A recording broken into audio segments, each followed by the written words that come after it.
I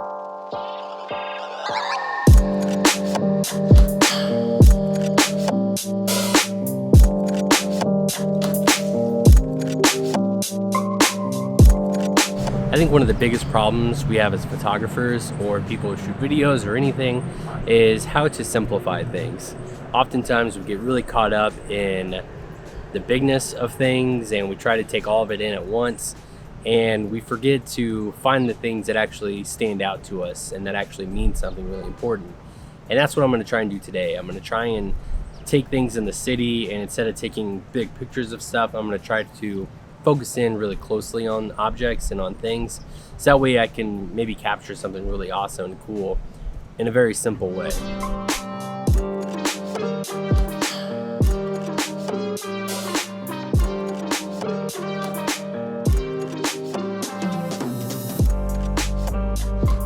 All right, so I'm back from shooting the photos, and I decided to kind of talk to you guys about the photos post-edit. Let me punch in a little bit here. So when I was out shooting, like I said, I tried to make it as simple as possible.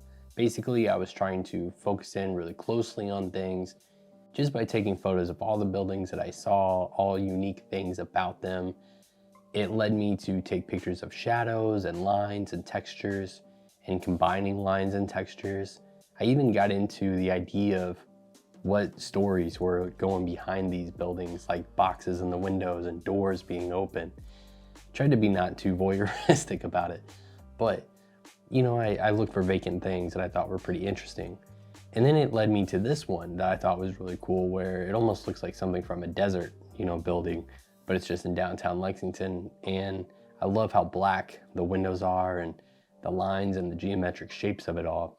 So I thought it all went really well together. And an example of this whole idea of focusing in on things pretty closely is by looking at this building that I took a photo of. It's a really cool building downtown. It's got a restaurant in it and some other things. And when you look at it from a wider angle, where there's some of the greenery and stuff around it, I thought it looked kind of messy and there was too much. You really didn't know what to look at. But then whenever I punched in more and I left just a little bit of stuff at the bottom, it really, I think, focused in on like that clock and the tower at the top with the cool, wind spinning northeast southwest thing with the horse. I thought all that looked a lot cooler whenever I punched in. And what I want you all to see from this, situation, whether you're a pro, a beginner, somewhere in between, is when you go out to take photos of stuff, just start focusing in really closely on things. So that way you see what's interesting and cool about those things, and then broaden it out wider. That way, when you do start to add things to it, it's only to complement what you're actually taking a photo of and not distracting anything. And I often have to apply this even to like my day-to-day situations in life, especially when I'm out taking photos, is how do I make things simple? So that day, whenever I went out to take photos, I just took my fanny pack. I just had another lens in there. I didn't have a tripod with me. I just had a couple really essential things to make the experience as simple as possible for myself. And then whenever I go throughout other day-to-day stuff and activities like my job or home life, sometimes you just gotta make things really simple.